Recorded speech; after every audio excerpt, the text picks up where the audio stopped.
বিসমিল্লাহির রহমানির রহিম। আলহামদুলিল্লাহ রাব্বিল আলামিন ওয়াসসালাতু ওয়াসসালামু আলা আশরাফিল আমবিয়া ওয়াল মুরসালিন নবিয়িনা মুহাম্মাদিন ওয়া আলা আলিহি ওয়া আসহাবিহি আজমাইন, আম্মা বা'দু।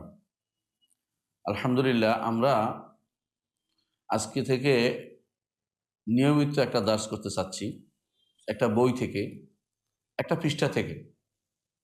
একটা পৃষ্ঠা বলছি এই জন্য, মসজিদে মসজিদে, বাড়িতে বাড়িতে একটা পৃষ্ঠা টাঙ্গানো থাকে। সবাই সাধারণত টাঙ্গাইয়ে রাখে, বাড়িতে বাড়িতে, আবার মসজিদেও অনেকে রাখে। এটা রাখা উচিত, মানে টাঙ্গিয়ে রাখা উচিত কেন? স্মরণ করার জন্য। ইমানদাররা কেউ স্মরণ করিয়ে দিলে তাদের কাজে লাগে। ওয়াযাক্কির ফাইন্না যিকরা তানফাউল মুমিনিন, আল্লাহ তাআলা বলেছেন, আর স্মরণ করিয়ে দিন, স্মরণ করিয়ে দিলে ইমানদারদের তা কাজে লাগে। কিছু জিনিস আছে মুখস্থ করতে হয়।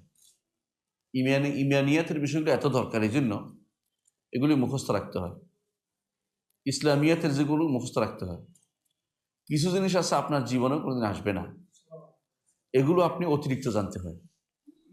যে জিনিসগুলি আপনি জানতেই হবে, সেই জিনিসগুলি আপনাকে মুখস্থ করতে হবে। তো আমরা যে বিষয়গুলি ইনশাআল্লাহ আলোচনা করব এখানের দার্সে, এটা একেবারেই কমন জিনিস। সেটা হচ্ছে নাওয়াকিদুল ইসলাম। ইসলাম কিভাবে নষ্ট হয়, ইসলাম কিভাবে নষ্ট হয়। দুইটা শব্দ, একটা হলো নাওয়াকিদ, একটা হলো ইসলাম। একটা নাওয়াকিদ, একটা হলো ইসলাম। লেখককে এই নাওয়াকিদুল ইসলাম, এটা লেখক হচ্ছে শাইখুল ইসলাম মুহাম্মদ ইবনে আব্দুল ওয়াহাব রাহমাতুল্লাহ আলাইহি। শাইখুল ইসলাম শব্দের অর্থ কি?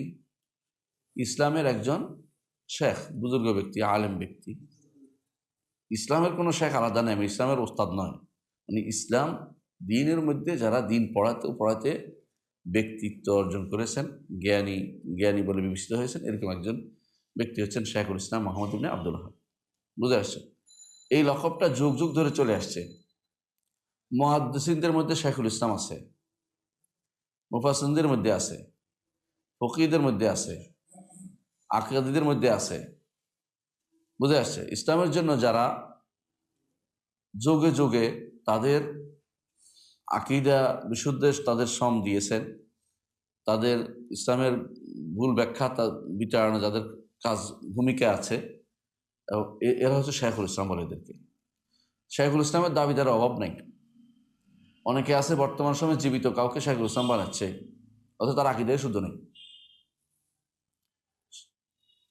পাকিস্তানের একজনকে শাইখুল ইসলাম সবাই দাবি করে, আপনারা জানেন, ওদের আকীদাই শুদ্ধ নেই। যাদের আকীদার শুদ্ধ নয়, শাইখুল ইসলাম হলো কেমনি? শাইখুল ইমানও আসলে ইমানের তো শুদ্ধ হয় না এখন।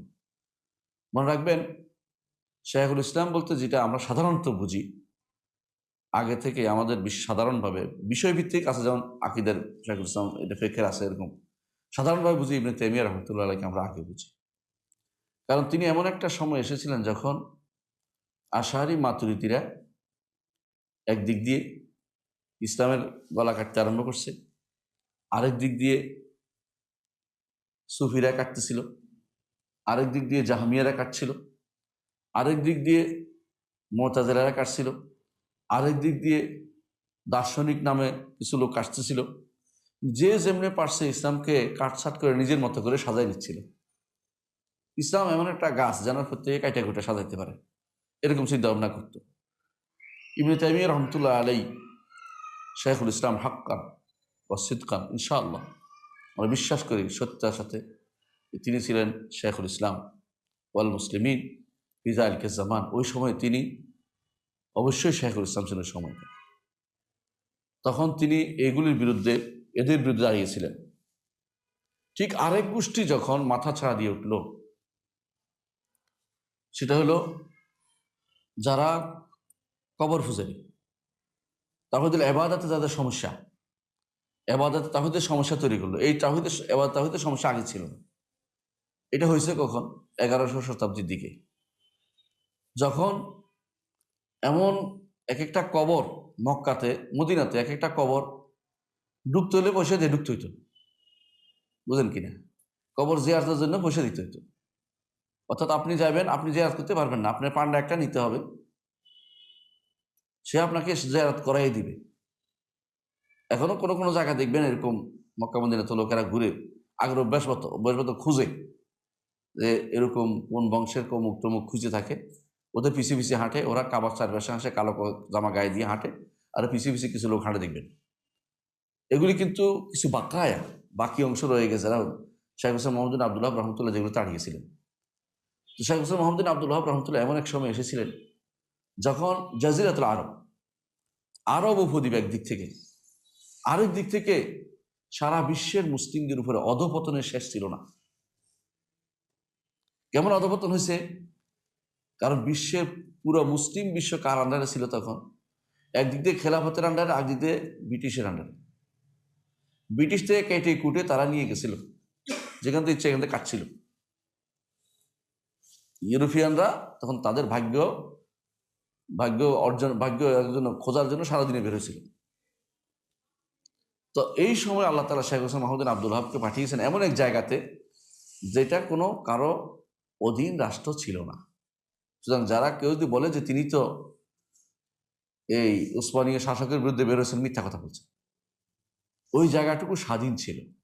উসমানীয় শাসকরা সব জায়গায় যায় নাই পৃথিবীতে। ওই জায়গাতে যা যাইতো না কেন? কারণ ওই জায়গাতে কোনো তখনকার সময়ে রিয়াদ বলেন, খোবার বলেন, ওই জায়গাটুকুতে কিছু ছিল না, মরুভূমি। আর শাসকরা বেশি আগ্রহী হয় ওই জায়গাতে যেখান থেকে কিছু তাদের পাওনা আসবে, পয়সা আসবে। ওই জায়গাটুকুতে যাওয়ার মতো তাদের উদ্দেশ্য ছিল না, আশাও ছিল না। তো ওখানে কি ছিল? ছোট ছোট কিছু দুয়াইলাত ছিল, বুঝেন কিনা? যেমন এখন বর্তমানে কিছু জিলা আছে না, জিলার মতো কিছু। এখানে একজন শাসক ছিল, ওইখানে একজন শাসক, ছোট আমির বলা হয়তো ওদেরকে, গোত্রীয় আমির বা এলাকায় ভিত্তিক আমির ছিল। এরা একে অপরকে জায়গা দখল করতো, একে অপরের সম্পর্কে মারামারি করতো, হানাহানি করতো, তখন ছিল। কিন্তু এই আমিরাতগুলো ছিল স্বাধীন ছিল, এগুলি কখনো কোনো কারো অধীন ছিল না। আল্লাহ তাআলা ঠিক ওখানেই শেখ হোসেন মোহাম্মদ বিন আব্দুল ওয়াহাব, আল্লাহ তাআলা তাকে এখানেই আনয়ন করেন এবং তিনি মদিনাতে আসছেন। মদিনাতে এসে পড়ালেখা করেছেন সিন্ধির কাছে, তার ওস্তাদ সিন্ধির কাছে যখন তিনি পড়ালেখা করেছেন তখন বলছিলেন যে এই যে কবর, রসুল্লাহর কবরকে ঘিরে এখন তো আলহামদুলিল্লাহ আপনি কোনো সাজদা দেখতে পাবেন না, তখন সাজদা ছিল, পুরা সাজদা হতো। হ্যাঁ, বেদাতিরা এখন এই জন্য যে কোনোভাবে শেখুল ইসলাম মোহাম্মদ বিন আব্দুল ওয়াহাবকে সহ্য করতে পারে না। এরা সৌদি সরকার সহ্য করতে পারে না। এরা যখন দেখে যে ওরা কোনো ভুল করছে, তখন তারা খুশি হয়। খুশি হয় কেন? খুশি হয় এই জন্য আগের জায়গায় ফিরে যাচ্ছে। আগের কোন সময় শিরকের, বেদাতের আখড়ায় পরিণত হয়েছে। আপনারা কি জানেন এখন বাকিতে যে অবস্থা আছে, সে শাইখুল ইসলাম মোহাম্মদ বিন আব্দুল ওয়াহাব রহমতুল্লাহ যখন দুনিয়াতে আসছেন, যখন মদিনায় আসছেন, বাকিতে অবস্থা ছিল না। বাকি তো এরকম বাংলাদেশের মতো এরকম সুন্দর সুন্দর লাল সালু ছিল, বুঝছেন কিনা? আপনি ধরেন কার কবরে যাবেন, যে 10 টাকা দেন আপনার জিয়ারত করাই দিই, এরকম অবস্থা ছিল বাকিতে। সেই ছবিও আপনি দেখতে পাবেন, ইন্টারনেটে খুঁজে দেখেন, পাবেন আপনি ছবি, লাল ইটের ছবি, কারোটা কালো, এক এক ইট দিয়ে বানাইছে। এর কবরে যাইতে হলে এইভাবে, এইভাবে যাইতে হবে, মানে আপনাকে কবরস্থান জিয়ারত করার জন্য তারা বিল্ডিং বানিয়ে ফেলছে, কবর উপরে বিল্ডিং। এখনো তাই আছে আমাদের দেশে, আছে না?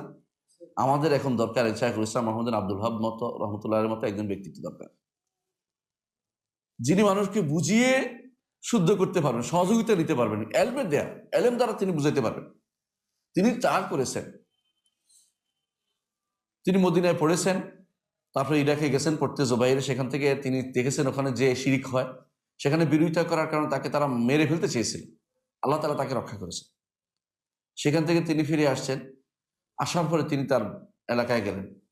তার পিতা বিচারক ছিল, তাদের বংশ খুব আলমি বংশ ছিল। তিনি তাদেরকে বুঝিয়েছেন, তার পিতা বুঝেনি, তার ভাই বুঝে নেই, এরকম মানুষ ছিল। শত্রু থাকবেই সবসময়, দাওয়াতের শত্রু থাকবে না কেন? বেদাতিরা দেখবেন যে তার ভাইয়ের বই, তার পিতার বই খুঁজে বেড়ায়, কেন? ওনাকে রদ করার জন্য। এখনো আছে তারা, বেদাতিরা এখনো তাই করে।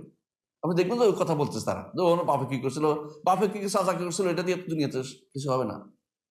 রাসূলুল্লাহ সাল্লাল্লাহু আলাইহি ওয়াসাল্লামকে আল্লাহ তাআলা বলেছেন, নেশান একাহুল আবতার, আপনার শত্রুরা লেজ কাটা। ঠিক লেজ কাটা ছিল। আপনি রাসূলুল্লাহ সাল্লাল্লাহু আলাইহি ওয়াসাল্লামের শত্রু যারা ছিল তাদের কি বংশধর কেউ আছে? বংশধর নাই। যদি ইসলাম গ্রহণ করে রসুলের বংশধর, কারণ যত মুসলিম আছে মোমেন হয় তারা রসুলের বংশধর। এই জন্য যখন একজন দোয়া করে আল্লাহুম্মা সাল্লি আলা মুহাম্মদ ওয়া আলা আলি মুহাম্মদ, দোয়া আবার আমার গায়ে ফিরে আসে। কারণ আলে মুহাম্মদ, প্রত্যেকটা মুত্তাকি ব্যক্তি হচ্ছে আলে মুহাম্মদ। আপনি ইমানদার হন, তাকওয়ার অধিকারী হন, আপনি আলে মুহাম্মদ। কিন্তু আলে মুহাম্মদ যদি কেউ কাফের হয়ে যায়, সে আলে মুহাম্মদ না। আলে মুহাম্মদ যদি কোনো দিন থেকে বেরিয়ে যায়, আলে মুহাম্মদ না। আলে মুহাম্মদ কুল্লু মুমিনিন তাকি, কুল্লু মুমিনিন তাকি, প্রত্যেকটি ইমানদার ব্যক্তি, মুত্তাকি ব্যক্তি আলে মুহাম্মদ। সেই হিসাবে শত্রুদের কে কি বিরোধিতা করলো এটা বড় কথা না। যদি ওইখান থেকে ভালো মানুষ এসে যায় তাহলে আলহামদুলিল্লাহ, সেও এর অনুসারী হয়ে গেল। আবু লাহাব তার বংশের মধ্যে ঈমান আনছে, আবু লাহাবের বংশদের মধ্যে পরবর্তী ঈমান আনছে। তাই বলে পরবর্তীতে যারা ছিল উতবা, সাইবা, রাবি, এগুলি মরে গেছে, কিন্তু তাদের বংশধর অনেক ঈমান আনছে।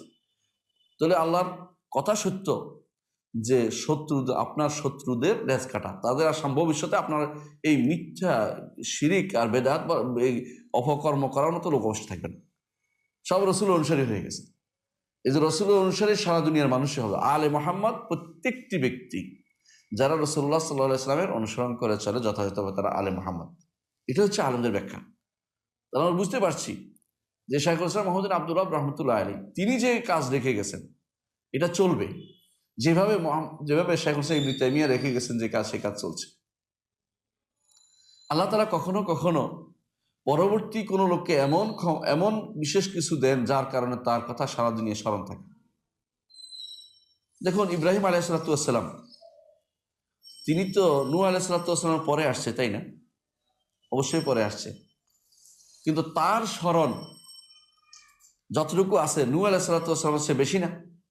অবশ্যই বেশি। কারণ তিনি দোয়া করেছেন আল্লাহর কাছে যে আল্লাহ, যে আমার স্মরণ পরবর্তীদের মধ্যে রাখুন। আল্লাহ তাআলা সেটা কবুল করছেন। আমরা প্রতি সলাতে ইব্রাহিমের নামটা আনতে হয়, প্রতি সলাতে ইব্রাহিমের নামটা আনতে হয়। চিন্তা করে দেখেছেন কিভাবে দোয়াটা কবুল করছে আল্লাহ তাআলা? ওয়াজআলনি লিসানা সিদকিন ফিল আখিরিন, পরবর্তীর মধ্যে আমার লিসানা সিদক রাখেন, আমার জন্য সুন্দর কথা বলে এরকম অবস্থা রাখেন। সুবহানাল্লাহ, সেরকম অবস্থা আল্লাহ তাআলা রেখেছেন।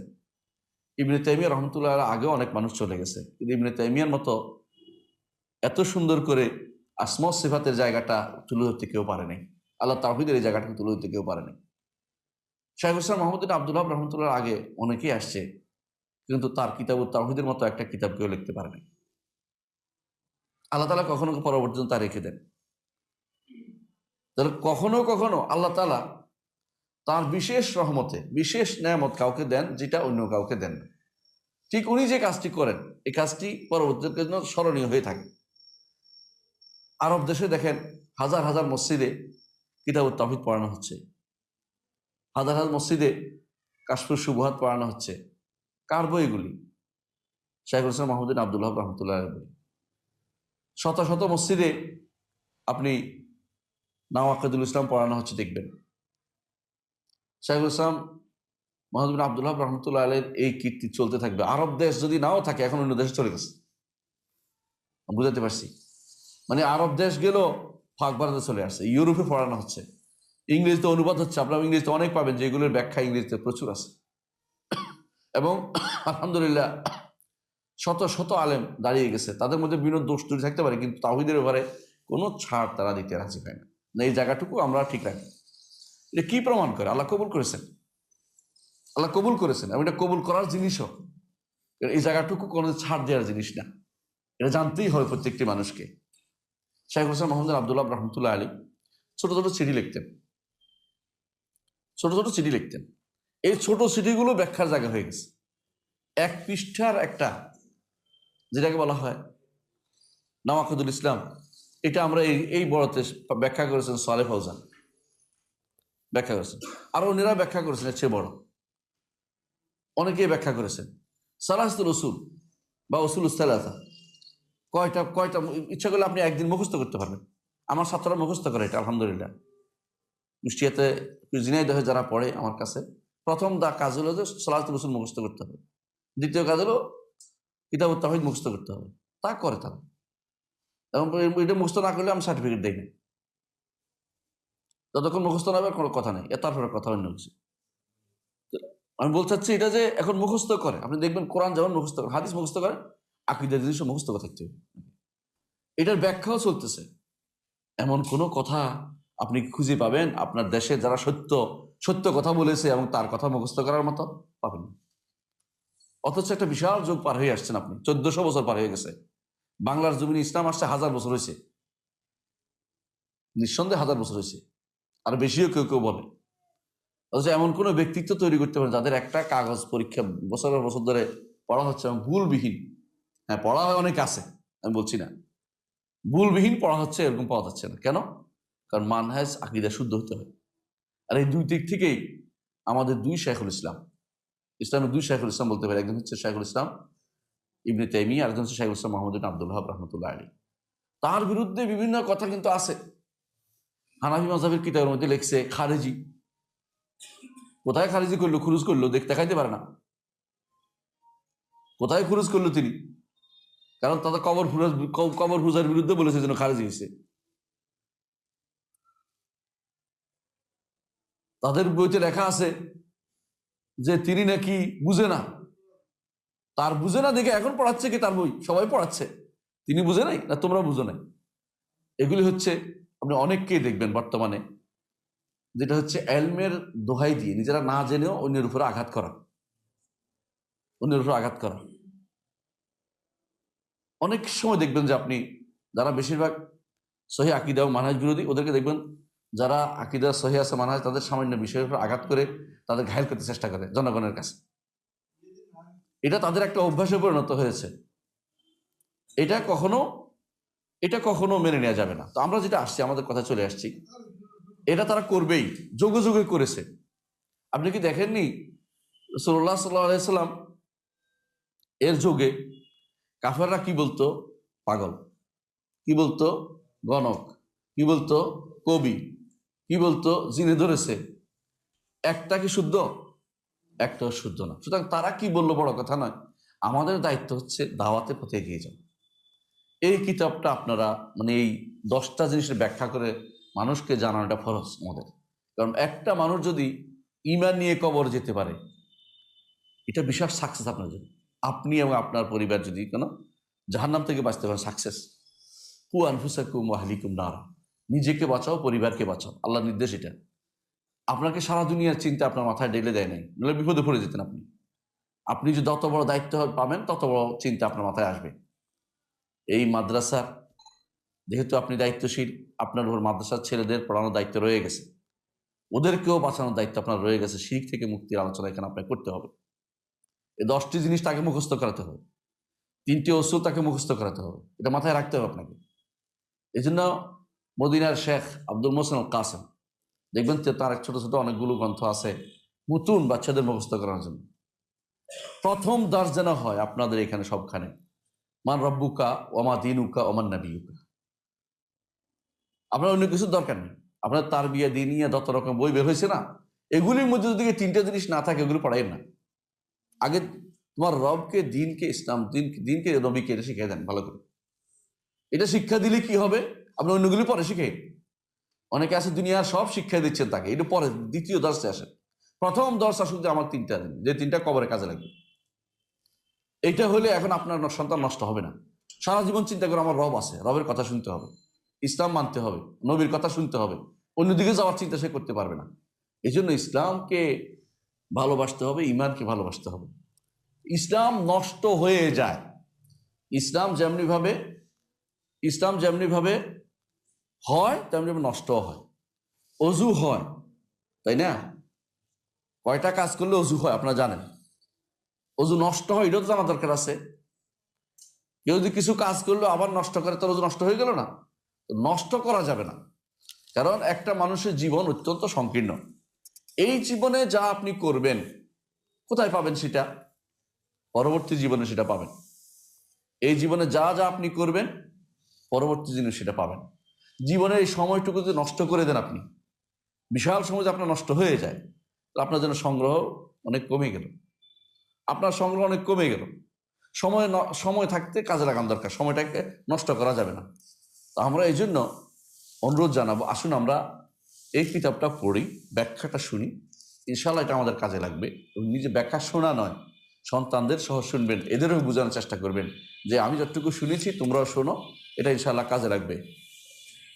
এই জন্য আমরা প্রথমে শুরু করবো, ওইটা কার বলছি, শেখুল ইসলাম মাহমুদ ইবনে আব্দুল ওয়াহাব রহমতুল্লাহ আলাইহির কথা। তিনি মাত্র অল্প কয়েকটা কথা বলেছেন, 10টি জিনিসের কথা বলেছেন। এটা নাওয়াকিদুল ইসলাম আল আশারা বলে, 10টি কাজ ইসলামকে বিনষ্ট করে দেয়। সেটা নিয়ে আমরা ইনশাআল্লাহ পড়তে চাচ্ছি, বিস্তারিত আলোচনা করতে চাচ্ছি। আলহামদুলিল্লাহ, আমরা প্রথমে বলি নাওয়াকিদ। উনি বলছেন নাওয়াকিদুল ইসলাম। নাওয়াকিদ শব্দের অর্থ কি? নাকদ অর্থ হচ্ছে, আরবিতে নাকদ হচ্ছে কোনো কিছু নষ্ট করে দেওয়া। মানে একটা দেয়াল আছে, দেয়ালটা ভেঙে ফেললাম, অথবা হাতের সামনে কিছু একটা আছে ভেঙে ফেললাম, মোবাইল আছে ভেঙে ফেললাম, নকদ করা, নাকাদা, ধ্বংস করে দেয়া।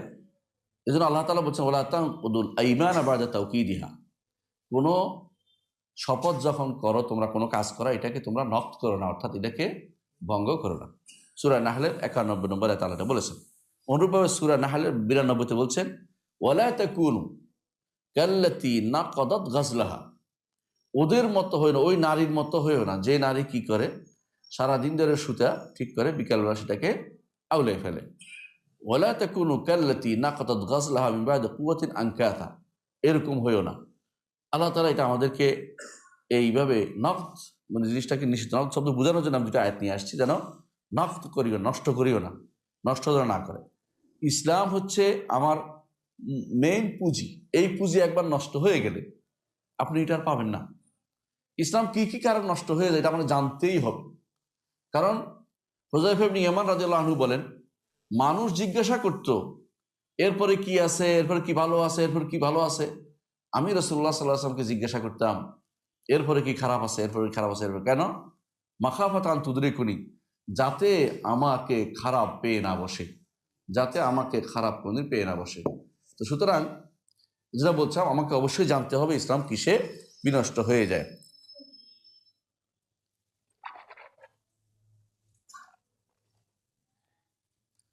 ইসলাম কাকে বলে এটা আগে জানা দরকার। নষ্ট শুনলাম নাওয়াকিদুল ইসলাম, ইসলাম কাকে বলে? ইসলাম কাকে বলে? আমাদের অনেক ভাই তো ইসলাম সম্পর্কে জানি, তাই না ভাই? ইসলাম কাকে বলে কেউ বলতে পারবেন? একজন হাত তোলা দিয়ে, একজন, আপনি ছাড়া, আপনি ছাড়া। হ্যাঁ, ইসলাম কাকে বলে?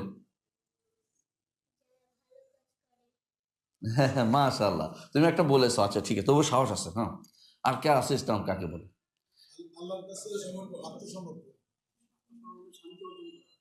এটুকু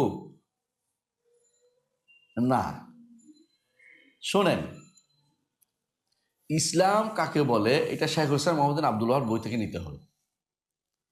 এটা আমি সারা জীবন পড়াচ্ছি ইসলাম কাকে বলে। আমরা ইসলাম মুসলিম, কিন্তু ইসলাম কাকে বলে জানি না। ইসলাম যদি জানতেন আপনি, ঠিক হইতো, আপনার আর আকীদা কোনোদিন খারাপ হতো না। ইসলাম 3টি জিনিসের নাম। একটা হচ্ছে আল ইস্তিসলাম লিল্লাহি বিত্তাওহীদ, তাওহীদ নিয়ে আল্লাহর কাছে আত্মসমর্পণ একটা। দ্বিতীয় হচ্ছে আল ইনকিয়াদ লাহু বিত্তাআ, আনুগত্য নিয়ে তার কাছে মাথা নুইয়ে দেয়া, যে আল্লাহ তোমার কাছে মাথা নোয়াচ্ছি, সেজদা তোমার জন্য করছি, তোমার বিধিবিধান মেনে চলবো। কারণ তাওহীদটা হচ্ছে দেখা যায় না, বিশ্বাসের অংশ, আর আনুগত্যের অংশ দেখা যায়, বুঝছেন? ইসলাম 2টা লাগবে। 3 নম্বর ইসলাম, ও 3 নম্বর, 3 নম্বরটা লাগবে, এটা তো শিরিক এবং মুশরিকদের থেকে সম্পর্কচ্যুতি। শিরিক মুশরিকের সম্পর্ক, এই 3টা জিনিস না হলে মুসলিম হওয়া যায় না। কথা থেকে বুঝাতে পারছি? মনে থাকবে আপনাদের, এটা মুখস্থ রাখার মতো। একটা কি? আল ইস্তিসলাম লিল্লাহি বিত্তাওহীদ, তাওহীদ নিয়ে আল্লাহর কাছে আত্মসমর্পণ। 2 নম্বর হচ্ছে আনুগত্য করে মাথা নুইয়ে দিতে হবে। আল ইস্তিসলাম আল ইনকিয়াদ লাহু বিত্তাআ, আনুগত্যের সাথে মাথা নুইয়ে দিতে হবে তার কাছে, যে আমি তার কথা শুনে চলবো। তিনি বলেছেন পর্দা করতে করব, তিনি বলছেন দাঁড়িয়ে রাখতে রাখবো, তিনি বলছেন ছেলেদেরকে দিনদার বানাতে বানাবো, বুঝে আসছে কথাটা? তিনি বলছেন হারাম ছেড়ে দিতে ছেড়ে দেবো, তিনি বলছেন হারাম ছেড়ে দিতে ছেড়ে দেবো, তিনি বলছেন হালাল খুঁজতে আমি হালাল খুঁজবো। এইভাবে যেটা আছে এটা হলো ইনকিয়াদ লাহু বিত্তাআ। 3 নম্বর হচ্ছে শিরিক এবং মুশরিকদের থেকে সম্পর্কচ্যুতি আপনার লাগবে। শিরিক এবং মুশরিকদের সম্পর্কচ্যুতি, শিরিক থেকেও সম্পর্কচ্যুতি। দলিল লাগবে তো আপনার, বলেন দলিল দেন। এই যে আপনি একটা বিশাল একটা কথা বললেন, আপনি দলিল না হলে কোথেকে আনছি? দলিলটা হচ্ছে ইব্রাহিম আলাইহিস সালাতু ওয়াস সালামের বাণী। ইব্রাহিম আলাইহিস সালাতু ওয়াস সালাম কি বলছেন? ইন্নী ওয়াজ্জাহতু ওয়াজহিয়া লিল্লাযী ফাতারাস সামাওয়াতি ওয়াল আরদা হানিফান ওয়া মা আনা মিনাল মুশরিকিন। আর কি বলছেন? ইন্না সলাতি ওয়া নুসুকি ওয়া মাহইয়া ওয়া মামাতি লিল্লাহি রাব্বিল আলামিন লা শারীকা লাহু ওয়া বিযালিকা উমিরতু ওয়া আনা আউওয়ালুল মুসলিমিন। আর তিনি কি বলছেন? যে ইন্না বুরাআউ মিনকুম ওয়া মিম্মা তা'বুদুনা মিন দুনিল্লাহ বাদা বাইনানা ওয়া বাইনাকুমুল আদাওয়াতু ওয়াল বাগদা ইলা ইয়াউমিল কিয়ামা। তিনটা জিনিস তিন আয়াতে আল্লাহ তাআলা বলেছেন। ইব্রাহিম আলাইহিস সালাম মুখ দিয়ে আনছেন, কারণ তিনি হানিফ ছিলেন, তিনি ইমাম ছিলেন। ইন্নী জাআলুকা লিন-নাসি ইমামা। আমরা মিল্লাতে ইব্রাহিমি কেন বলে? এই কারণটা এটাই, তিনি আমাদেরকে মুসলিম হুয়া সাম্মাকুমুল মুসলিমিন, মুসলিম হওয়ার কিভাবে হইতে হবে তিনি শিখিয়ে দিয়েছেন। তিনি বলেছেন ইন্নী ওয়াজ্জাহতু ওয়াজহিয়া লিল্লাযী ফাতারাস সামাওয়াতি ওয়াল আরদা হানিফান ওয়া মা আনা মিনাল মুশরিকিন। আবার অর্থাৎ আমি আমার চেহারাকে তার জন্য দিয়েছি, শিরিক মুক্ত হয়ে আমি সম্পূর্ণরূপে তাওহীদ নিয়ে তার সাথে আত্মসম্পর্ক করতেছি। তিনি বলছেন, আর কি বলেছেন? যে আমি তার কাছে আত্মসমর্পণ করে দিয়েছি। ইন্না সলাতি ওয়া নুসুকি, এটা তো আমার জীবন, সবকিছু তার জন্য।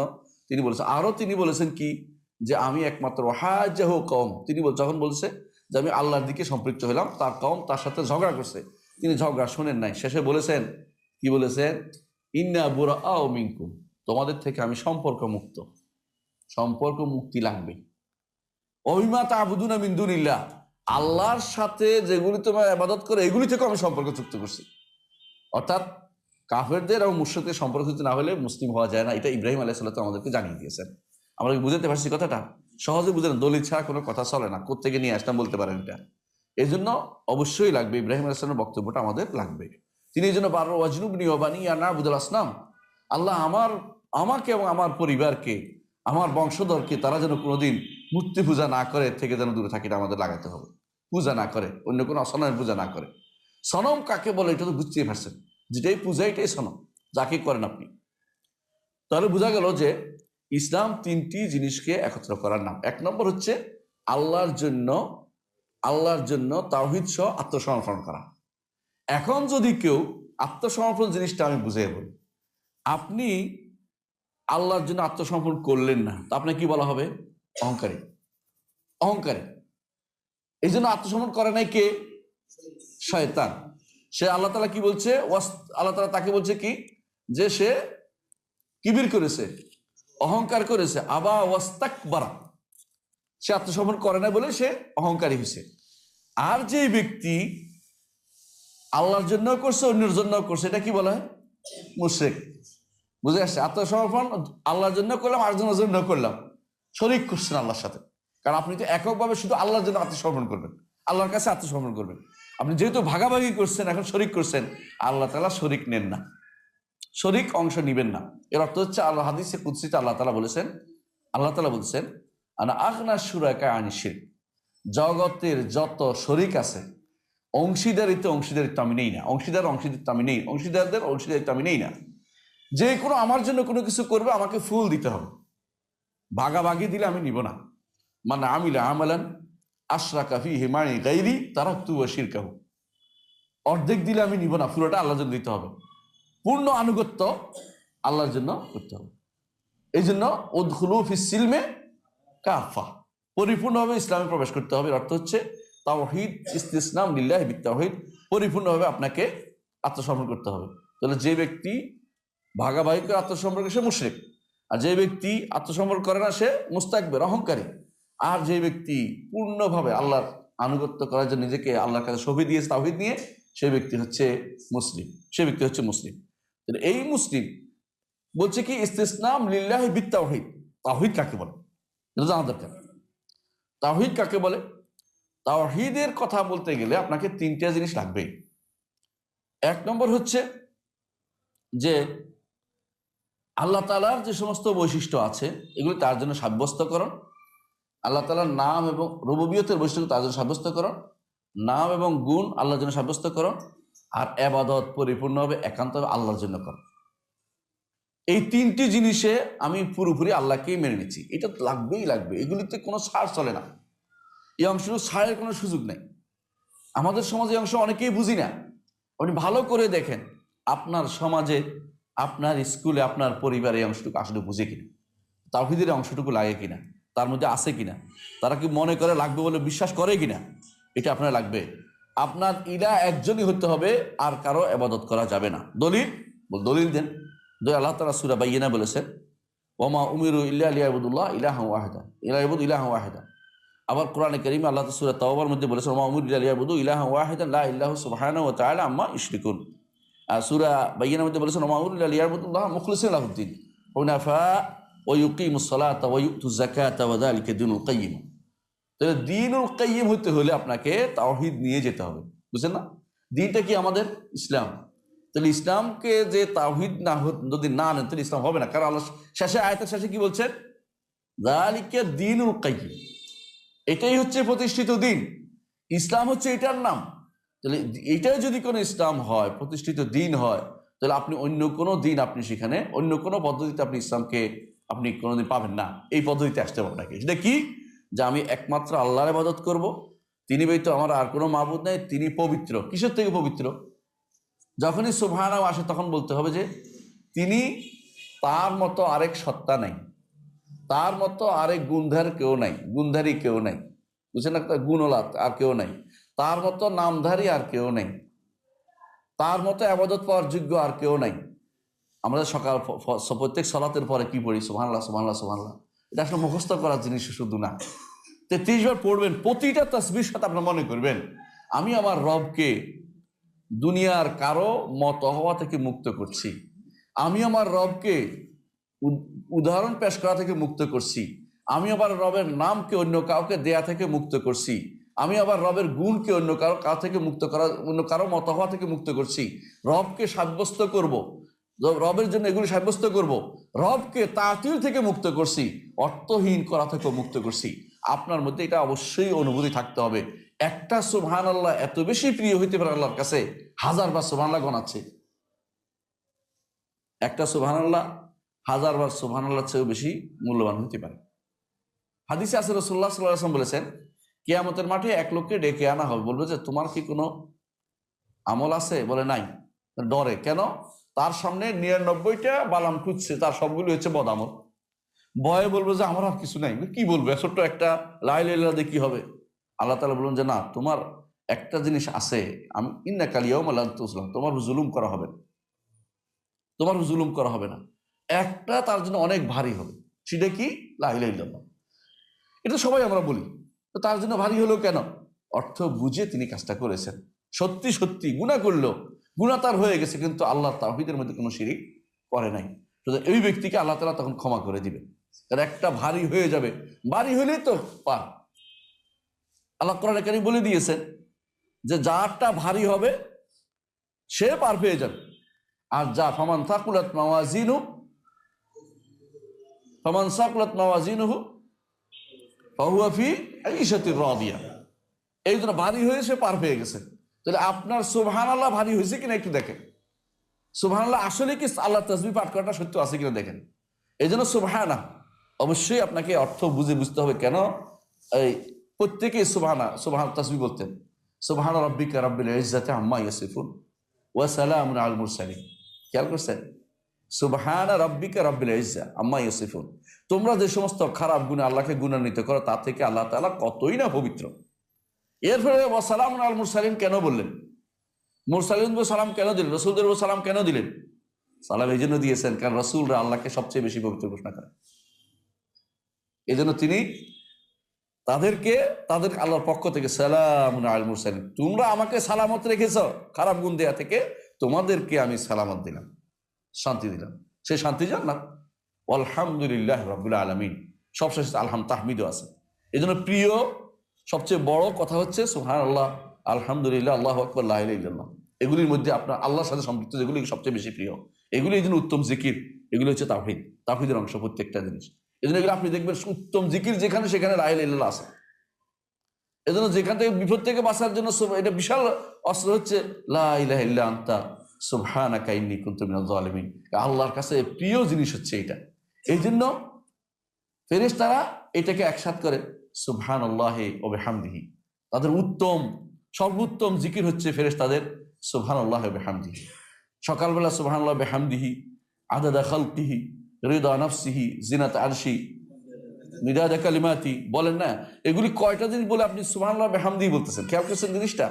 এত পরিমাণ, এত ওজনের, এত কিছু কি সুবহানাল্লাহি ওয়া বিহামদিহি। তা আপনার তাসবিহ মুখ দিয়ে বের অর্থ হচ্ছে আপনি কিন্তু বিশাল কাজ করেছেন। তো এই যে সুবহানাল্লাহি ওয়া বিহামদিহি, এইটা একজন মানুষ তাওহীদের সাথে সাথে তাসবিহ তার কেন লাগবে? কারণ তাসবিহ করে আল্লাহকে যে কোনো রকমের খারাপ গুণ থেকে পবিত্র করা হচ্ছে। আল্লাহ তাআলা এটা পছন্দ করেন, তাসবিহটা আল্লাহর কাছে বেশি প্রিয়। এই জন্য আগে তাসবিহ পরে তাহমিদ। আগে তাসবিহ পরে তাহমিদ কেন বুঝছেন? এটাকে আরবিতে বলে আত-তাখলিয়া ক্বাবলা তাহলিয়া। আপনার যদি পেট খারাপ থাকে, যতই মোরগ পোলাও খান পেটে সহ্য হবে? আগে পেট ঠিক করতে হবে, তারপরে ভালো খাইতে পারলে এটা কাজে লাগবে, উপাদেয় হবে। যদি শিরিক থেকেই যায়, আপনি কিন্তু যতই সুবহানাল্লাহ বলেন কাজ হবে না, মানে আলহামদুলিল্লাহ কাজ হবে না। এই জন্য আগে পরিচ্ছন্ন করে লা ইলাহা ইল্লাল্লাহ এটা ঠিক করে তারপর আপনার সমস্ত কাজ করতে হবে। এই জন্য সুবহানার পরে আলহামদুলিল্লাহ তাসবিহ, বুঝছেন তো? সুবহানাল্লাহ, আলহামদুলিল্লাহ, আল্লাহু আকবার এভাবে বলতে হবে আপনাকে। সিস্টেম এভাবে আসছে যে আপনার লা ইলাহা ইল্লাল্লাহ শুদ্ধ হয়ে যাবে।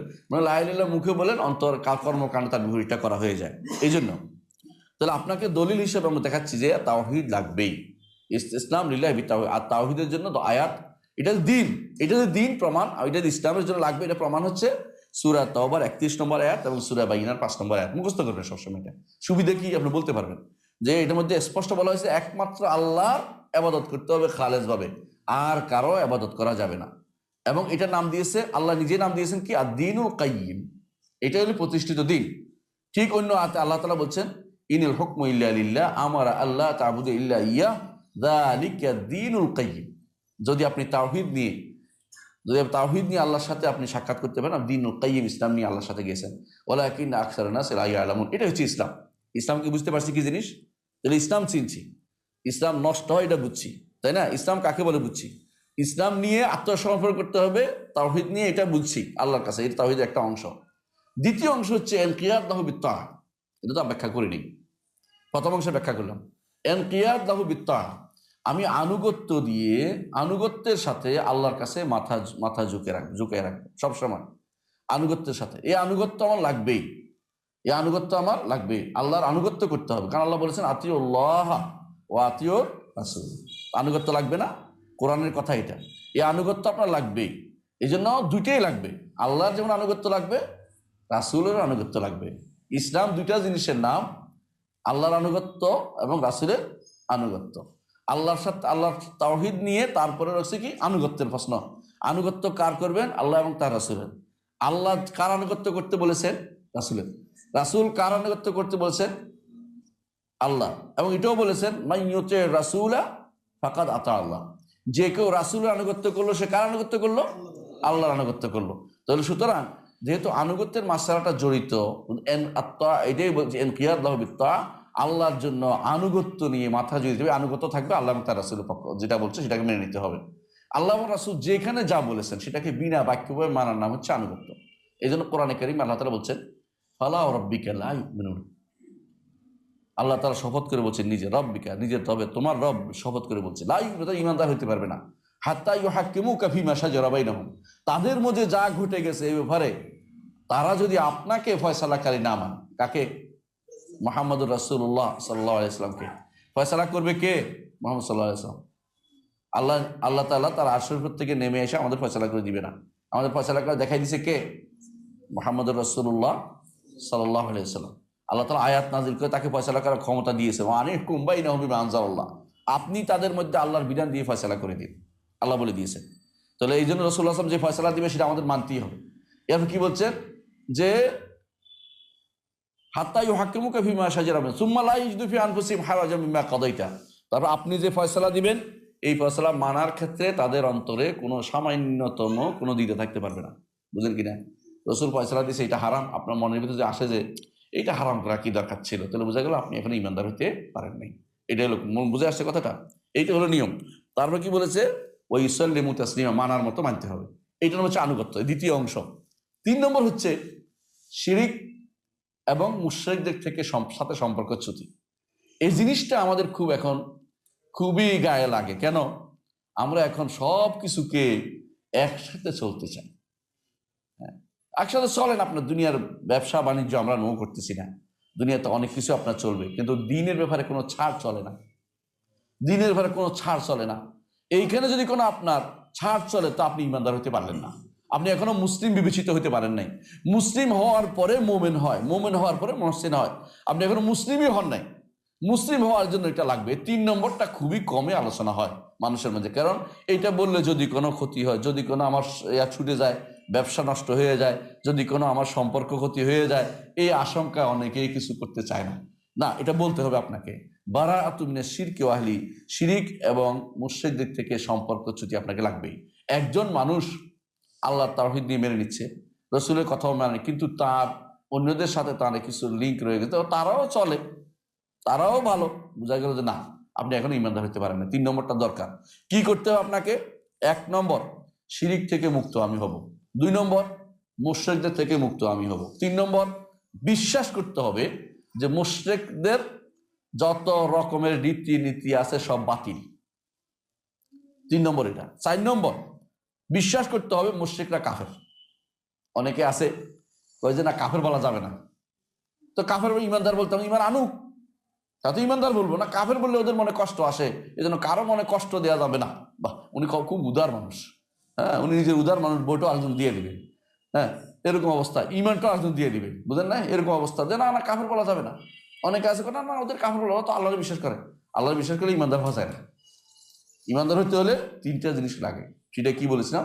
আল্লাহকে রব মানতে হয়, আল্লাহকে নাম ও গুণে স্বীকৃতি দিতে হয়। 3 নম্বর হচ্ছে আল্লাহ তার একমাত্র আল্লাহর ইবাদত করতে হয়। ওরকম হইলে তিনি ইমানদার। এর আগ পর্যন্ত আপনি কাউকে যদি বলেন যে তিনি তো আল্লাহকে মানে, আল্লাহকে মানলে আমাদের ইমানদার বলি না তো কোনোদিন। এই জন্য আমাদের সমাজে প্রচলিত নিয়ম আছে, ইমানদার ওই ব্যক্তি হয়ে যায় যে ব্যক্তি আল্লাহকে মেনে ফেলছে, আল্লাহকে মানছে। আল্লাহ একজন মানে, উপরওয়ালা একজন মানে, তিনি একজনের মানে, তো তারা মুশরিক বলা যাবে না, তারা কাফের বলে না। মুশরিক যে সে কাফের, কাফেরকে মুশরিক বলতে হবে। এরা কোনো সন্দেহ নাই, এরা কি অবশ্যই একে অপরের সহযোগী, কিন্তু ইমানদারের সাথে এদের কোনো সম্পর্ক নাই, অর্থাৎ সম্পর্ক চুক্তি করতে হবে। কয়টা বলেছি? 4টা। মুশরিকদেরকে কাফের বলতে হবে। 5 নম্বর হচ্ছে তাদেরকে ঘৃণা করতে হবে। কি জন্য ঘৃণা করতে হবে? ব্যক্তি নয়, কি জন্য? শিরকের কারণে, কুফরের কারণে, নেফাকের কারণে, তারা আমাদের ইসলামের শত্রু হওয়ার কারণে। মুহাম্মদ রাসূলুল্লাহ সাল্লাল্লাহু আলাইহি ওয়াসাল্লাম তাদের সাথে খুব মহব্বত রাখতেন না ঘৃণা করতেন? ঘৃণা করতেন। বুঝে আসছে কথাটা? আল্লাহ বলেছেন সরাসরি, ইন্নামাল মুশরিকুনা নাজাসুন। অপবিত্র জিনিস নিয়ে আপনি টানাটানি করতে পারেন না, আপনার ঘৃণা থাকতেই হবে। এটা যে ঘৃণা থাকতে হবে, অন্তরের মধ্যে ঘৃণা রাখতেই হবে। আর 6 নম্বর হচ্ছে ইউআদিহিম, শত্রুতা লাগবে তাদের সাথে, শত্রুতা আসতে হবে মনের ভিতরে, যে না, ইমানের সাথে তারা ক্ষতিকর, আমি ছাড় দিব না। তারা তাদের পর্বণে আপনাকে দাওয়াত দিলে আপনি যেতে পারবেন না, আপনার পর্বণে তারা দাওয়াত দিতে পারবেন না। লাকুম দীনুকুম ওয়ালিয়া দীন, দিনই আলাদা, এখানে একসাথ করার কোনো সুযোগ নেই। অনেকে এটা নিয়ে বাড়াবাড়ি করে, এটা ভালো কথা, ভুল বুঝাতে চেষ্টা করেন না। লাকুম দীনুকুম ওয়ালিয়া দীন, তোমার জন্য তোমার দিন, আমার জন্য আমার দিন, তোমার দিন আমার দিন একসাথ করার কোনো সুযোগ নেই। এই জন্য কোনোদিন কেউ যদি বলে যে আসেন একটা আমরা একসাথে বসে দোয়া করি, না, একসাথে হবে না। আমার মনে আছে আমাকে একবার বলেছিল, আমাকে একজন বলেছিল আমাদের ইউনিভার্সিটিতে, যে আসেন আপনি কোরআন তেলাওয়াত করেন। আমি সাধারণত বৈঠকে কোরআন তেলাওয়াত কিন্তু আসলে এটা কিন্তু নিয়ম না। আসলে অনেকে শুরু করলে কথা একটা কোরআন তেলাওয়াত করেন, কেন কোরআন তেলাওয়াত করতে হবে কেন? হ্যাঁ, কোরআন তেলাওয়াত করতে হবে কেন? কোরআন বৈঠকে কোরআন তেলাওয়াতের কোন নিয়ম আছে? আমি বললাম তো না, বৈঠকে কোরআন তেলাওয়াত নাই। তো বলতেছে কোরআন তো সবাই পড়তেছে, এত বছর ধরে কেউ তো বলেন, আপনি হঠাৎ করে কোন দিন নিয়ে আসলেন? মানে বলে আছে ওনারা। আর বড় বড় বড় বসে রয়েছে, কোরআন তেলাওয়াত করতে পারলে মনে করে বুঝি বিশাল কিছু। হ্যাঁ, ওনার সামনে কোরআন তেলাওয়াত করে, উনি যে একটু পরে আব্দুল্লাহ জাহাঙ্গীর রহমতুল্লাহ বলতেন, উনি যে একটু পরে কুফরি করবে, এটা কোনো কিছুই না। আব্দুল্লাহ জাহাঙ্গীর রহমতুল্লাহ বলতেন, গাড়ি যখন শুরু করে ইয়া থেকে, চিটাগাং থেকে, প্রথমে একেবারে সূরা ইউসুফ, সূরা আর রহমান দিয়ে একেবারে শোনায় টুনায়। যখন লালন শাহ সেতু পার হয় তখন কোন গান গায় বলেন তো? লালনের গান দিয়ে শেষ করে। মানে একেবারে বাঙালির খাঁটি ইসলাম হচ্ছে ওই গাড়ির ইসলামটা। হ্যাঁ, যখন বাংলাদেশে এরকম একটা সংবিধান আসলো, যে সংবিধানের মধ্যে কি রাষ্ট্র ধর্ম হচ্ছে ইসলাম, আবার হ্যাঁ, আবার কি, আরেকটা সমাজতন্ত্র আছে, আরেকটা আছে কি, হ্যাঁ, এটা তো না সরাসরি একটা কি বলে এটাকে সেকুলারিজম আছে। আব্দুল্লাহ জাহাঙ্গীর তখন আল্লাহ তাআলা ওনাকে জীবিত থাকলে এখনো বলতেন উনি এটা, তখন বলছেন এতদিনে বাঙালি তার মনের মতো একটা সংবিধান পেয়েছে। সেটা কি বুঝছেন? সব চলে, কোনো সমস্যা নেই। এটা বাঙালির দিন, বাঙালির ইসলাম। এটা মোহাম্মদ রাসূলুল্লাহ সাল্লাল্লাহু আলাইহি ওয়াসাল্লামের নিয়ে আসা ইসলাম না। এটা ভুল কোথায় হয়েছে জানেন? আপনার সন্তানরাই তো ওখানে গেছে, উপরে গেছে, কথা করে। আপনার সন্তানকে আপনি ছোটবেলায় শিক্ষা দিতে পারেন নাই, ছোটকালে বুঝাইতে পারেন নাই দিন ইসলাম কাকে বলে। ইসলামকে যে বুঝে শুনে গ্রহণ করেছে সে ব্যক্তি কোনোদিন বলতে পারে না। ইসলামকে বুঝে শুনে গ্রহণ করে সে বলতে পারে না যে না, ধর্ম যার যার উৎসব সবাই বলতে পারে না ইসলামকে। দোষটা আমার, দোষটা আপনার। আপনার সন্তানকে ছোটকালে ঘরে পড়ান নাই, দুনিয়া সব পড়াইছেন। হ্যাঁ, আপনার সন্তানকে পদ্মা সেতুর ফিলার কাটা মুখস্থ করাইছেন, কিন্তু ইসলামের ফিলার কাটা মুখস্থ করেন নাই। আছে না? আছে তো, এটা মুখস্থ করাই তো ভাই। এখন তো বিসিএস দিয়ে আপনি দাস বানাচ্ছেন না, সরকারি দাস বানাচ্ছেন। তারা এমন জিনিস মুখস্থ করতে জীবনে কোনোদিন ইসলামের সাথে কোনো কাজে লাগবে না, জীবনেও কোনো কাজে আসবে না। কিন্তু তাকে আখিরাতের কাজের জন্য একটা জিনিস শিক্ষা দিবেন, এটা দরকার নাই। প্রশ্ন উত্তর দিতে চায় না ওরা। অনেক সময় বিসিএস এর প্রশ্ন করলে উত্তর দেয় না, কেন? উত্তর দিলে বলতে ইসলামিক মনে হয়। বুঝে আসছে কথাটা?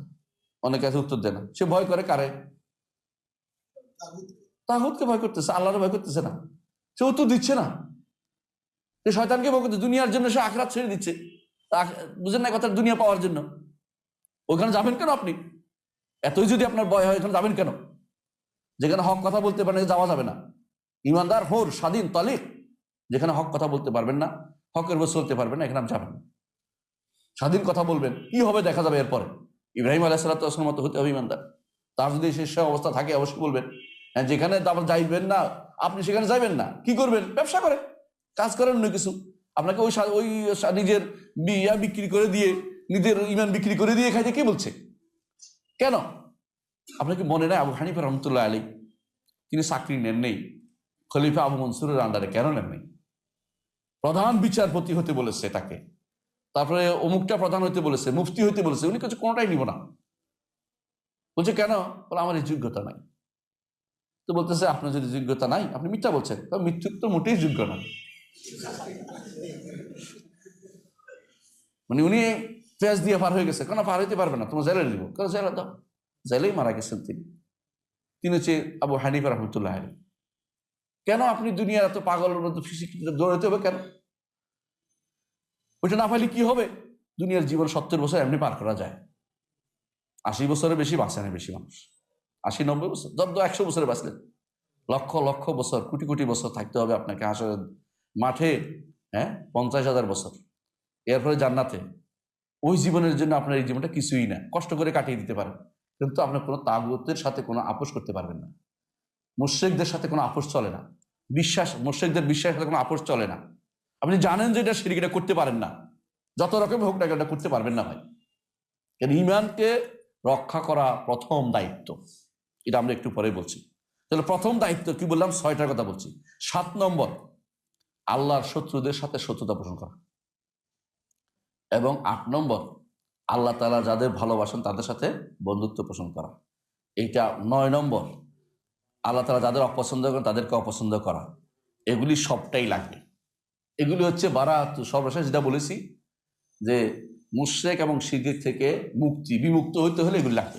এই 9টা জিনিসের কথা বলেছি। দলিল চাইবেন আমার কাছে। দলিল সূরা মুমতাহানার 4 নম্বর আয়াত। সূরা মুমতাহানার 4 নম্বর আয়াত আল্লাহ তাআলা বলছেন, কাদ কানাত লাকুম উসওয়াতুন হাসানাহ, তোমাদের জন্য উত্তম আদর্শ রয়েছে। ফি ইব্রাহিম ওয়াল্লাযিনা মাআহু, ইব্রাহিম আলাইহিস সালাতু ওয়াস সালাম এবং তার সাথে যারা ছিল তাদেরকে দেখো।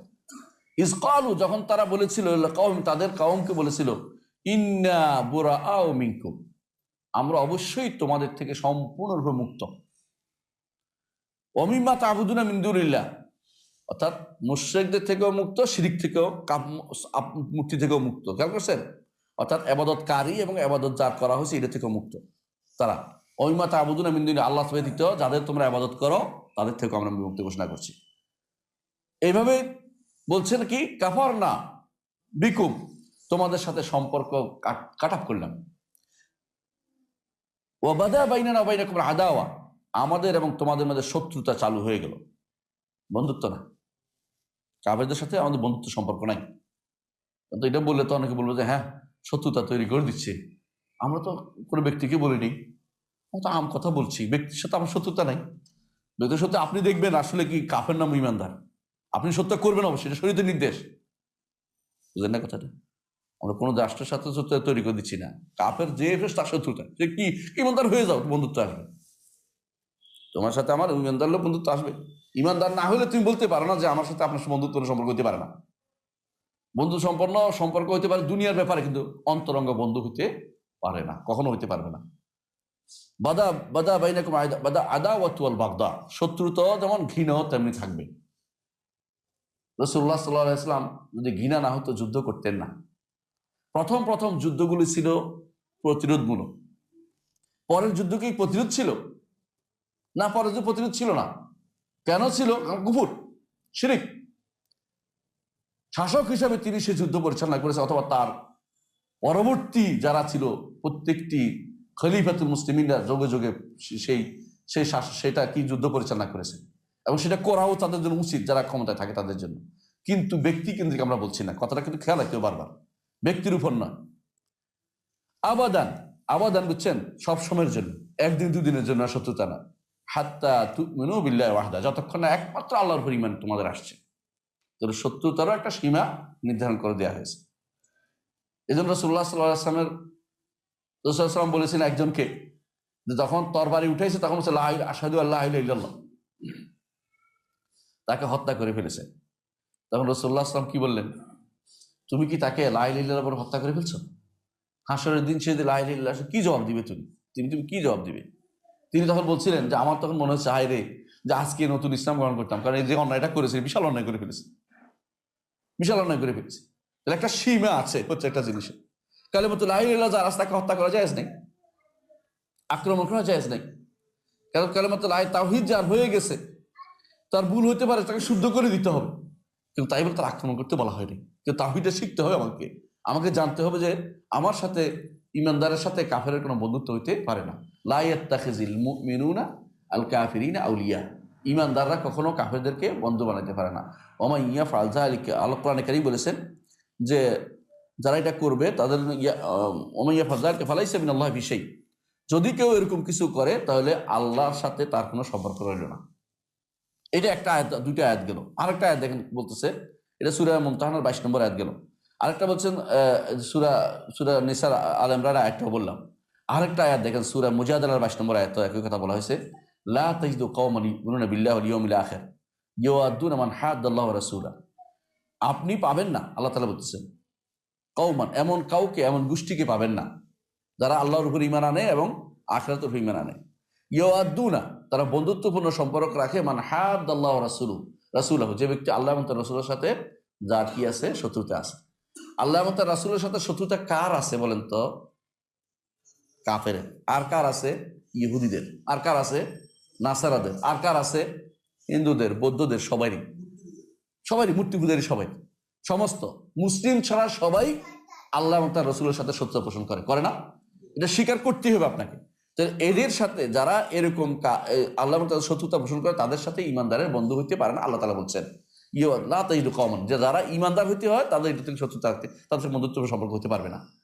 ওয়ালাউ কানু আবাম, যদিও সেটা সেই ব্যক্তি, শত্রুতা পোষণকারী ব্যক্তি, তাদের পিতা হয়, আও আবনাহম, তাদের ছেলে হয়, আও ইখওয়ানাহম, তাদের ভাই হয়, আও আশিরাতাহম, তাদের জ্ঞাতি গোষ্ঠী হয়। জ্ঞাতি গোষ্ঠী বুঝেন কিনা? আমরা তো এখন মনে করি যে এই দেশ, এই মাটি নিয়ে কত গান, এই জাতি নিয়ে কত গান। ইসলামের এই সমস্ত জিনিস কোনো কাজে আসে না। জ্ঞাতি গোষ্ঠী বা জাতি পূজা, দেশ পূজা, এগুলো ইসলামে নাই, বুঝেন না? তন্ত্র মন্ত্র যেমন নাই, জ্ঞাতি গোষ্ঠীর পুজোও নাই। এগুলো হচ্ছে অতিরিক্ত কাজ, এগুলি শয়তান মানুষদের ধরিয়ে দিয়েছে। মুসলিম যখন হয়েছে, সারা বিশ্বের মুসলিমরা একই রকম। যেই ব্যক্তি আফ্রিকাতে কষ্ট পাচ্ছে, সে তার কষ্টে আমি কষ্ট পেতে হবে। যে ব্যক্তি আমার ঘরের পাশে ইমানহীন, তার সে ইমান নাই, তার জন্য আমার কষ্ট আসবে না। কষ্ট আমার হতে হবে ইমানদারের জন্য। এই জন্য আশিরা, নিজের গোত্রের লোক হইলেও তার জন্য কোনো কাজ করা আমার জন্য জরুরি না। কথা বুঝাতে পারছি? এই জন্য বদরের যুদ্ধের চেয়ে চরম পরাকাষ্ঠা দেখিয়েছে কে দেখিয়েছে? সাহাবায়ে কেরাম। বের হয়েছে, তুমি তোমার আত্মীয় স্বজন প্রত্যেকে, ওমর বলছে, রাদিয়াল্লাহু আনহু বলতেছে, আমি আমার আত্মীয় অমুককে মারবো, তুমি তোমার আত্মীয়কে মারো। দেখাই দিয়েছেন যে তারা যুদ্ধের সময় যে শত্রুদের সাথে কোনো বন্ধুত্বপূর্ণ সম্পর্ক চলতে পারে না। আন্তরাষ্ট্রীয় সম্পর্ক যা হয় এগুলি অনেকে বাধ্য হয়ে করেন, সেগুলিকে আমরা আলোচনা করছি না। কিন্তু অন্তরের সম্পর্কটা বিশাল জিনিস, এটা মাথায় রাখতে হবে। ব্যবসায়ী সম্পর্ক আমরা বলছি না, সেটা চলবে, কিন্তু অন্তরের বন্ধুত্বপূর্ণ সম্পর্ক কোনোদিন থাকতে পারে না। প্রথম ঘৃণা আসবে কেন? আল্লাহর উপর ইমান আনে নাই, এটা বড় জিনিস। যে ব্যক্তি আল্লাহর উপর ইমান নাই, তার সাথে আমার অন্তরের সম্পর্ক নাই, এটা মাথায় রাখতেই হবে সব সময়। এটা যদি কোনো ভুলে যান, আপনি এখানে মুসলিম হইতে পারেন নাই, এটা আপনার মাথায় রাখতে হবে। অনুরূপভাবে সূরা তাওবার 23 নম্বর আয়াতে আল্লাহ তাআলা বলছেন, ইয়া আইয়ুহাল্লাযিনা আমানু, হে ঈমানদারগণ, লা তাত্তাখিযু আবাআকুম, তোমরা গ্রহণ করো না তোমাদের পিতাদেরকে, ওয়া আবনাআকুম আবাআকুম ওয়া ইখওয়ানাকুম, তোমাদের ভাইদেরকে আউলিয়া বন্ধু বানিও না। ইনিস্তাহাবুল কুফরা আল ঈমান, যদি তারা ঈমানের চেয়ে কুফরিকে বেশি পছন্দ করে। ওয়া মান ইয়াতাআল্লাহু মিনকুম ফাউলাইকা হুমুয যালিমুন, তোমাদের মধ্যে কেউ যদি তাদেরকে বন্ধু বানায় তাহলে সে তার জালেম অন্তর্ভুক্ত, অর্থাৎ মুশরিক কাফিরদের অন্তর্ভুক্ত হয়ে যাবে। অন্য আয়াত আল্লাহ সূরা মুমতাহানা 1 নম্বর আয়াতে বলছে, ইয়া আইয়ুহাল্লাযিনা আমানু লা তাত্তাখিযু আদুওয়ি ওয়া আদুওয়াকুম আউলিয়া, হে ঈমানদারগণ, তোমরা তো আমার শত্রু এবং তোমাদের শত্রুকে বন্ধু বানিও না। তাহলে কাফের কার শত্রু? আল্লাহর শত্রু। বুঝছেন তো কথাটা? আর আমাদের শত্রু মানে নবীর শত্রু, মুসলিমদেরও শত্রু। এই শত্রুকে বন্ধু বানাতে পারবেন না কোনোদিন। এরা আপনার কোনোদিন ভালো চাইবে না, আপনি বিশ্বাস করে কোনোদিন ভালো চাইবে না, কোনোদিন এরা ভালো চাইবে না। এরা সবসময় চাইবে আপনাকে বিপদে ফেলতে, যে কোনোভাবে হোক। আপনি যেমন চান তাদেরকে ইমানের দিকে নিয়ে আসতে, তারা সেরকম দরদি না। তারা জানে যে তাদের অনেকে আছে, তাদের ধর্ম ঢুকাবেও না। ইহুদিরা তার ধর্ম কাউকে ঢুকায় না, হিন্দুরাও তার ধর্ম কাউকে ঢুকায় না। হ্যাঁ, তাদের এমন এমন জিনিস দিবে যে আপনি নষ্ট হয়ে যান। কি করবে? আপনাকে বানাবে কি? হ্যাঁ, একটু আগে আমাকে একজন জিজ্ঞাসা করছিল একটা প্রশ্ন, সেরকম। এটা কি করে? ধ্যান করে যে, কি বলে এটা, কোয়ান্টাম মেথডিয়ান বানাবে। বুঝছেন তো? আপনাকে বানাবে ওই অমুক তমুক বিভিন্ন রকমের বিভিন্ন গোষ্ঠীর ভিতরে ঢুকাই দিবে। কেউ বানাবে রোটারেক্ট, কেউ বানাবে লায়নিস্ট, কেউ বানাবে অমুক বিষ্ট, কত রকমের কত কিছু বের হয়েছে দুনিয়াতে। এগুলি দিয়ে আপনাকে ছিন্ন বিচ্ছিন্ন করতে চায়। মুসলিম কমিউনিটিকে ভাগ করার জন্য যত রকমের ষড়যন্ত্র তারা চালু করে দেয়। এইগুলির ভিতরে আপনি ঢুকলে, আপনি ওদের ভিতরে আপনি ঢুকার দরকার নেই, আপনাকে চায় যে কোনো মূল্যে দিন থেকে দূরে সরে যান। এরা খুশি। আপনি অন্য তাদের দল গ্রহণ করা জরুরি না, তাদের দিন গ্রহণ করা জরুরি না। ওরা চায় আমি যেহেতু নষ্ট হয়েছি, সারা দুনিয়া নষ্ট হয়ে যায়। তারা ওইটাই চায়, তারা এটা চায়। এই জন্য তাদের সাথে আপনার বন্ধুত্বপূর্ণ সম্পর্ক চলতে পারে না। এটা আল্লাহ তাআলা বলেছেন, আল্লাহর চেয়ে সত্যবাদী আর কেউ নেই, আল্লাহ রসুলের চেয়ে সত্যবাদী দুনিয়াতে কোনো মানুষ হতে পারে না রাসূলদের চেয়ে। সুতরাং তারা আপনাকে বলছে সাবধান থাকতে। সুতরাং আপনাকে তাওহীদ অনুসারী যদি হতে হয়, মুসলিম হতে হলে এই কাজগুলি আপনার লাগবে। তারপরের কথা হচ্ছে, এতক্ষণ আমরা শিখলাম নাওয়াকেদ কাকে বলে, মানে কিভাবে নষ্ট হয়। আসলে ইসলাম কাকে বলে এগুলি জানলাম না। ইসলাম কি নষ্ট হয় কিনা? অনেকে আছে ইসলাম নষ্ট হয়, তার কাছে কোনো দিন নষ্ট হয় না। চোখের সামনে দেখছেন একজন মানুষ সিজদা করতেছে, কবরে মানত করতেছে, টাকা দিচ্ছে। পাগলার মসজিদের মধ্যে কোটি কোটি টাকা পড়ে, যে টাকা পড়ে এই টাকা দিয়ে ভালো একটা মাদ্রাসা ইউনিভার্সিটি চলতে পারে। পাগলার টাকা দেয় কোনো মানুষ? এই মসজিদের নাম মাজার নাই, ওখানে মাজার নাই, পাগলার নামটাই যথেষ্ট। পাগলার নামটাই একটা মাজার হয়ে গেছে। বুঝলেন না কথাটা? ওখানে মাজার নাই, কিন্তু পাগলা নামটাই একটা বিশাল কিছু করে দিছে। আমার মনে পড়ে, আমার উস্তাদ আমাকে বুটটা ভেঙে দিয়েছে। আমি বললাম, একদিন বলে উস্তাদ বলতেছিলেন যে মানুষ আসলে মসজিদের পূজা খুব একটা করে না। আমি বললাম, উস্তাদ আমাদের এখানে একটা মসজিদ আছে, বলে শাহ সাহেবের মসজিদ, ওখানে দেখি কোটি কোটি এটা পড়ে। তো ওটা তো মসজিদের পূজা হয় না? না, এটা শাহ সাহেবের পূজা হয়েছে। মানে ধরাই দিলেন আমাকে যে নোক্তাটা কোন জায়গায় ভুল হচ্ছে। শাহ সাহেবের নাম না থাকলে মসজিদের মধ্যে কেউ এসে টাকা পয়সা দিত না। দিত কি জন্য? মসজিদের উপকার, আল্লাহর জন্য দিত। এখন হয়ে গেছে শাহ সাহেবের খুশি করার জন্য দিচ্ছে।